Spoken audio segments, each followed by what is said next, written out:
Satoshi Call, seu resumo semanal do mundo cripto. A cada semana que passa, o clima dentro do mercado fica mais tenso. Crescem as apostas de um aumento da inflação global, enquanto as projeções de cortes de juros nos Estados Unidos diminuem. Tudo isso ainda em meio aos conflitos geopolíticos cada vez mais intensos.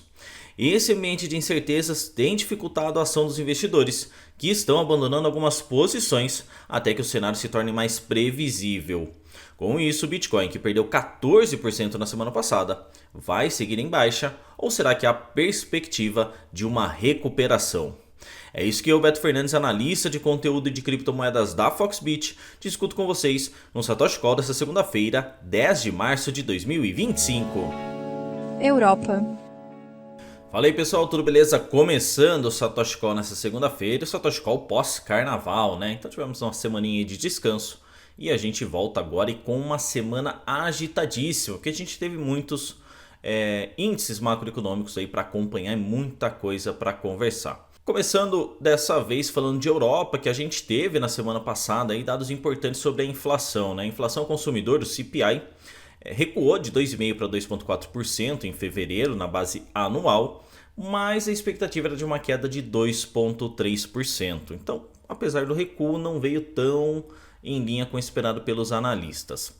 Ao contrário da inflação ao produtor, que subiu, né? Enquanto o CPI cai, o PPI sobe de 0,5% para 0,8% na leitura mensal de janeiro, acima da projeção de 0,3%, ou seja, está mais caro para o produtor produzir seus produtos, enquanto o consumidor vê uma queda no preço, que isso vai ter que ser determinado aí, em algum momento a gente vai ver onde que essa divergência vai se encontrar. Outro dado importante que teve foi o PIB do último trimestre de 2024, que viu um crescimento forte ali, né, de 0,9% para 1,2% na zona do euro, mostrando que a economia por lá, mesmo que bem devagarzinho, parece que está dando sinais de recuperação. E isso pode estar sendo apoiado justamente porque o Banco Central da zona do euro decidiu por mais um corte de juros, que saiu de 2,9% para 2,65%, que era basicamente o que o mercado já esperava. China. Agora dando um pulinho na China, onde a gente também teve dados importantes, o PMI do setor de serviços, revisado pela Caixin, mostrou um crescimento de 51 para 51,4, acima das projeções aí, que era de recuo de 50 para 50,8. Ou seja, a gente tem aí um desenvolvimento até que positivo, não é uma grande movimentação, mas sim é uma subida, e o fato de estar bem acima, né, e numa perspectiva contrária ao que o mercado esperava, isso traz um sentimento positivo em relação à economia chinesa. Já as exportações caíram, já eram previsto uma queda, né, foi de 10,7 para 2,3, mas a projeção era de uma queda para 5%, então veio acima do esperado pelo mercado, assim como as importações, que de 1%, a expectativa era de neutralidade, né, manter ali 1%, recuou forte em 8,4%. Em relação à inflação, por lá a situação é bem controlada, né? A inflação estava em 0,7, esperava um recuo de 0,1 e na verdade o recuo foi de 0,2. Algo parecido aconteceu também com a inflação ao produtor, que estava já num recuo de 2,3%, a expectativa era de um recuo para 2% e agora teve um recuo de 2,2%, ou seja, a parte inflacionária da China está bem controlada. Em contrapartida, a economia ali dá sinais de bom desenvolvimento, de avanço, mas tem ali a parte de importação e exportação que chama bastante a atenção. Estados Unidos. A bateria de dados importantes da semana passada continuam com os Estados Unidos, que viu o PMI industrial, né, o índice gerente de compras de fevereiro, subir acima da expectativa. Foi de 51,2 para 52,7, enquanto esperado era 51,6. Ou seja, há um indício de que o setor industrial está mais fortalecido, está se desenvolvendo mais.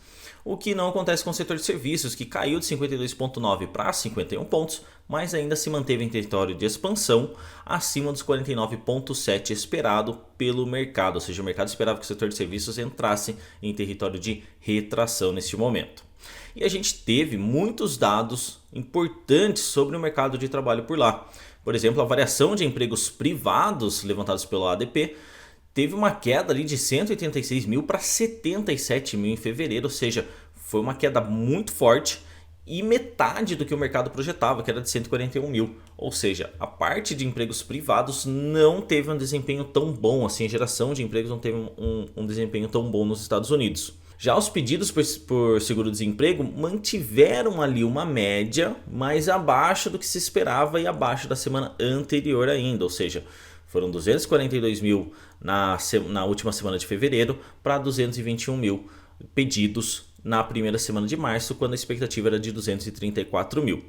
Já o payroll mostrou que foram geradas mais vagas em fevereiro do que em janeiro, né? 125 contra 151 mil, porém a projeção era de que os dados mostrassem um mercado de trabalho superando os 159 mil, ou seja, há uma certa divergência nesses dados, mas que mostra que o mercado de trabalho norte-americano está pouco estável nesse momento da economia.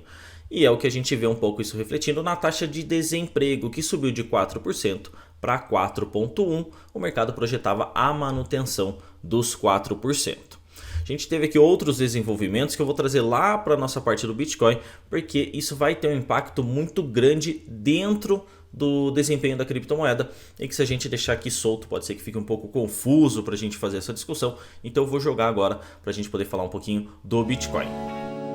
Bitcoin.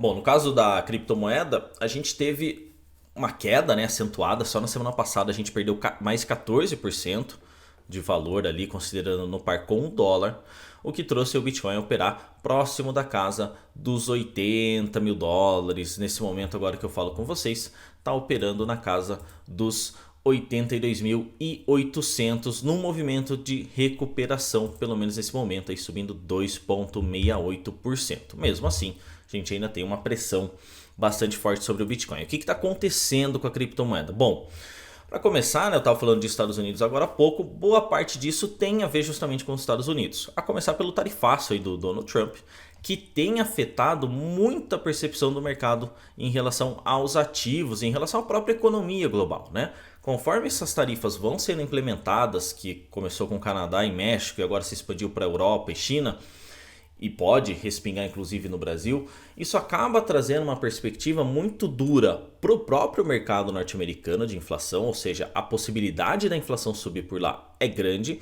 e isso também tende a afetar a inflação global, porque daí esses países também vão ter que cobrar mais por seus produtos, porque eles vão ter que pagar mais também pelos produtos norte-americanos. Ou seja, isso acaba potencialmente pode criar um efeito meio bola de neve, e que isso impacta não só a economia norte-americana, como também a economia do mundo todo, que vai passar potencialmente aí por esse processo inflacionário caso essas tarifas de fato comecem a ser implementadas. E lembrando que os países também estão começando a fazer os movimentos contrários, né? Então, quando os Estados Unidos taxa, os outros países também taxam de volta, o que isso vai aumentando ainda mais a complexidade. Outro ponto importante que influenciou o Bitcoin na última semana e continua, né, para a gente ficar de olho, são os conflitos geopolíticos, né? Aumentou muito a tensão em relação às guerras, né? Desde a participação dos Estados Unidos na negociação com a Rússia para tentar uma interrupção na guerra na Ucrânia, e com todo o aparato ali, todas as discussões que aconteceram ao vivo na sala oval ali entre Zelensky e Trump, ao mesmo tempo como a participação do Trump mais agressiva em relação à faixa de Gaza, e também uma perspectiva de que o Macron, por exemplo, na semana passada, começou a falar sobre um aumento de seu armamento nuclear para, em tese, aí, parar o avanço da Rússia na Europa. E isso gerou, evidentemente, uma resposta da Rússia, né? Não como um tom de ameaça necessariamente, mas num tom também agressivo, o que isso só gera mais conflito, gera mais atrito, e isso, claro, não é bom para o mercado financeiro, que se tem uma coisa, que a gente já falou isso várias vezes, se tem uma coisa que o mercado financeiro não gosta, é de incertezas. E inflação, tarifas e guerra são pontos de muita incerteza para o mercado. E isso acaba afastando o investidor de ativos de maior risco, né? Como é o caso do Bitcoin, como é o caso de ações e por aí vai. Então o Bitcoin ele cai por esses motivos, mas ele tem aí uma possibilidade de respiro. E quais são eles, né? Bom, a gente começa falando do DXY, que é o índice dólar, que ele mede ali a força da moeda norte-americana contra outras moedas também mais fortalecidas, mais consolidadas dentro do mercado global. E a gente está vendo uma queda do DXY para uma baixa, aí, uma mínima de 4 meses, ou seja, desde novembro não era visto um nível tão baixo do índice dólar. Isso mostra que um ativo que até então seria de grande segurança para o mercado, na verdade agora vira, talvez o mercado ficar mais avesso a esse tipo de ativo. Ou seja, não necessariamente o investidor está migrando do índice dólar para ativos de risco, mas a história diz que esse comportamento também não seria algo muito inusitado, né? Ao contrário, é relativamente comum quando a gente observa de que o investidor ele abandona o DXY para ir para ativo de risco e abandona o ativo de risco para ir para o dólar. Então, se de fato essa narrativa, esse comportamento se repetir, como a gente já viu várias vezes, o investidor pode estar saindo de uma segurança para ir para um risco maior. E lembrando, né, isso a gente fala há anos, de que o Bitcoin e o DXY quase sempre têm uma correlação inversa de desempenho, ou seja, quando o DXY cai, o Bitcoin sobe e vice-versa. Então esse é um ponto importante para entender de que a moeda norte-americana potencialmente está perdendo força por conta de todos esses aspectos macroeconômicos, e isso pode trazer aí uma parte desse capital ou para os títulos do Tesouro norte-americano ou para ativos de risco, né, que embora operem em caixinhas diferentes, vamos dizer assim, ele acaba trazendo aí uma perspectiva abre possibilidades na realidade de fazer novos investimentos. Outro ponto importante é que as baleias dos tubarões, né, então a gente está falando de carteiras aí com 10 bitcoins ou mais, o range é meio grande quando a gente fala desses dois grupos, mas enfim, são dois grupos importantes, com uma quantia de capital relativamente considerável. Eles voltaram a acumular desde a última semana, ou seja, eles tiveram um período de distribuição lá entre janeiro e fevereiro, mais fevereiro intensamente, e eles estão voltando pelos dados on-chain a acumular. Isso traz a perspectiva de que talvez a gente esteja de fato num possível período de fundo para daí a gente poder tentar dar um novo salto a partir dessa acumulação. É garantido? Não, porque nada nesse mercado é garantido, até porque tem todas essas coisas macroeconômicas acontecendo por trás. Mas é um sinal de que uma parcela relevante do mercado parou de vender e nesse recorte, pelo menos nessa última semana, começou a comprar mais. Talvez até por isso que a gente não tenha caído mais do que os 80 mil dólares. Mesmo assim, mais uma vez, não é garantia, mas é um sinal muito importante para a gente entender as tendências que o mercado pode tomar a partir de agora. Se a gente continuasse vendo uma pressão de venda desses investidores e até talvez de mineradores, a gente estaria aí com uma situação um pouco mais preocupante para uma possível queda de preços. Nesse caso, a gente ainda está numa baixa, mas dá sinais de uma possível recuperação, não num curto prazo, mas no médio prazo. Aí a gente está falando de algumas semanas, aí, talvez alguns meses, para tentar uma recuperação. Coisa para a gente ficar de olho. A análise técnica do Bitcoin, você já sabe, está disponível lá no Telegram e no WhatsApp da Foxbit em vídeo. Então segue a gente lá nas redes sociais para você poder acompanhar, beleza? E para a gente fazer o nosso arremate final de Satoshi Call, que a gente vai precisar ter paciência nesse momento. Como a gente vem discutindo, o governo Trump desde a primeira vez já trouxe muito ruído. O mercado no início não soube lidar mesmo com essa situação, que é algo natural, e aprendeu no decorrer do caminho de que beleza, o Trump vai falar, algumas coisas não vão virar ações e a gente precisa se adaptar a esses ruídos e seguir a vida. E potencialmente é isso que a gente vai precisar fazer, o mercado como um todo, né? Olhar para as falas do Trump e entender o que de fato pode se tornar uma ação ou não. Mas sim, a gente vive um momento relativamente diferente do que o primeiro mandato do Trump, em que há um caos geopolítico muito maior. E as ações que vem sendo tomadas nos Estados Unidos pode pressionar uma inflação global e isso pode trazer riscos aí para os ativos financeiros. Então, como eu disse, nesse momento talvez seja mais indicado uma paciência, porque o mercado ele tende a se reestruturar e isso pode impactar positivamente lá na frente. Caso contrário, a gente vai ver essa volatilidade mais acentuada, riscos maiores, porque o mercado não vai estar pronto ainda para lidar com toda essa bagunça que está se tornando o mercado financeiro e a macroeconomia global.